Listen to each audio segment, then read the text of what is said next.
क्या आपको बिना वजह थकान रहती है? सीढ़ियां चढ़ते ही श्वास फूल जाती है, हाथ पैरों में झुनझुनी होती है, बार बार चीजें भूल जाते हैं, मूड हर समय खराब रहता है और कई बार डॉक्टर कहते हैं कि सब रिपोर्ट नॉर्मल है, ठीक है, लेकिन असली समस्या कहीं विटामिन B12 की कमी तो नहीं।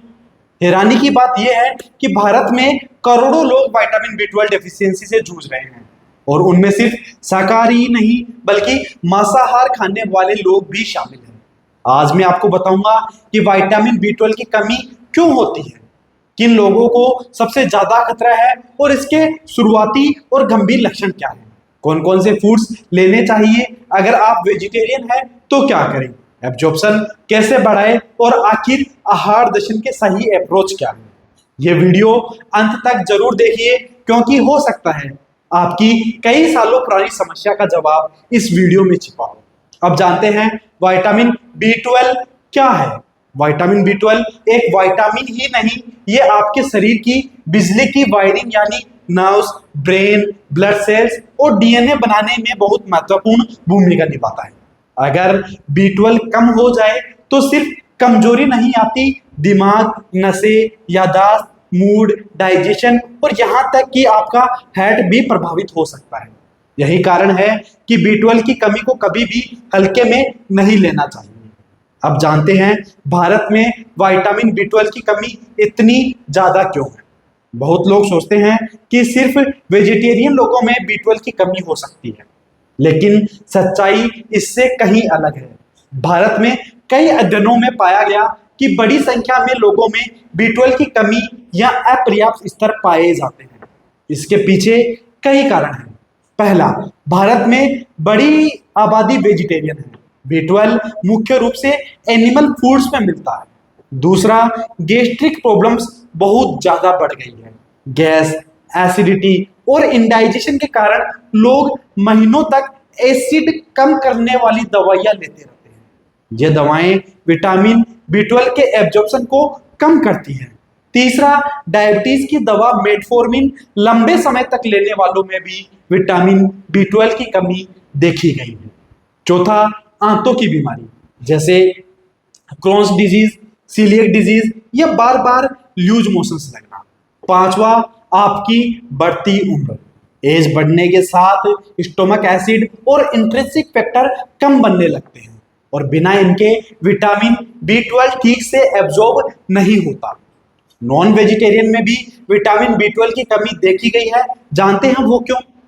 बहुत लोग कहते हैं मैं तो चिकन और एग्स खाता हूं, फिर B12 कैसे कम हो गया? कारण सिर्फ खाना नहीं, एब्जॉर्प्शन भी उतना ही जरूरी है। अगर आपकी गट हेल्थ खराब है, आपका पेट खराब रहता है, स्टोमक एसिड कम बन रहा है, इंट्रिंसिक फैक्टर नहीं बन रहा, या फिर आप लोग बार बार एंटीबायोटिक्स लेते हैं, या फिर बहुत ज्यादा लोग अल्कोहल बहुत ज्यादा लेते हैं, तो विटामिन B12 खाने के बावजूद शरीर उसे एब्जॉर्ब नहीं कर पाएगा। यानी सिर्फ खाना काफी नहीं है, पाचन भी उसका सही होना चाहिए।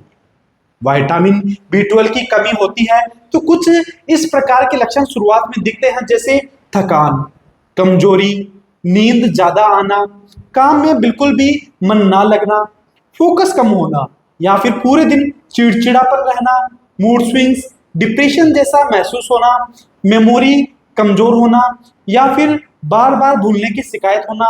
और अगर कमी बढ़ जाए तो हाथ पैरों में झुनझुनी, सुनपन या फिर चलने में इम्बैलेंस होता है, मसल्स वीक होने लगती है, थोड़ा सा चलने पर श्वास फूलने लगती है, आपके दिल की धड़कन भी तेज होने लगती है, जीभ पे जलन होना शुरू हो जाती है, या फिर मुख में काफी अत्यधिक छाले उत्पन्न होने लगते हैं, बाल झड़ना, त्वचा पीली पड़ना और लंबे समय तक कमी रहने पर नसों को स्थायी नुकसान भी हो सकता है। अब बात करते हैं कि वेजिटेरियंस ऐसा क्या करें कि विटामिन B12 की पूर्ति पूरी हो सके। अगर आप वेजिटेरियन हैं तो घबराने की जरूरत नहीं है। सबसे पहले सच जान, नेचुरल प्लांट फूड्स में विटामिन B12 लगभग नहीं के बराबर होता है। बहुत लोग स्पाइरुलिना, मशरूम, फर्मेंटेड फूड्स या सीड्स को विटामिन B12 का अच्छा सोर्स बताते हैं, लेकिन इनसे पर्याप्त और भरोसेमंद विटामिन B12 मिलना वैज्ञानिक रूप से सिद्ध नहीं है। इसलिए अगर आपकी रिपोर्ट में विटामिन B12 कम है तो केवल सीड्स या घरेलू उपायों से उसे ठीक करने की उम्मीद ना करें। वेजिटेरियन लोगों के लिए विकल्प हो सकते हैं दूध, दही, पनीर और जरूरत होने पर डॉक्टर की सलाह से B12 फोर्टिफाइड फूड्स या सप्लीमेंट्स भी आप लोग ले सकते हैं। अब सवाल आता है, क्या सीड्स खाने चाहिए? बिल्कुल, लेकिन B12 के लिए नहीं। Flax seed, pumpkin seeds, sunflower seed, sesame seeds ये सीधे विटामिन B12 नहीं देते, लेकिन इनमें अच्छे फैट्स, मिनरल्स और एंटीऑक्सीडेंट्स होते हैं जो आपकी ओवरऑल हेल्थ, ब्रेन फंक्शन और मेटाबॉलिज्म को सपोर्ट करते हैं। यानी सीड्स जरूर खाइए, लेकिन उन्हें विटामिन B12 का सोर्स मत समझिए। अगर विटामिन B12 लेना है तो एब्जॉर्प्शन भी सुधारना होगा। आहार दर्शन की अप्रोच यही है। पहला, गट हेल्थ सुधारिए। दूसरा, बिना जरूरत महीनों तक एसिड कम करने वाली दवाएं ना लें। तीसरा, अगर मेटफॉर्मिन या अन्य दवाएं लंबे समय से ले रहे हैं तो समय समय पर B12 जांच अवश्य करवाएं। चौथा, अपना पाचन अच्छा रखें।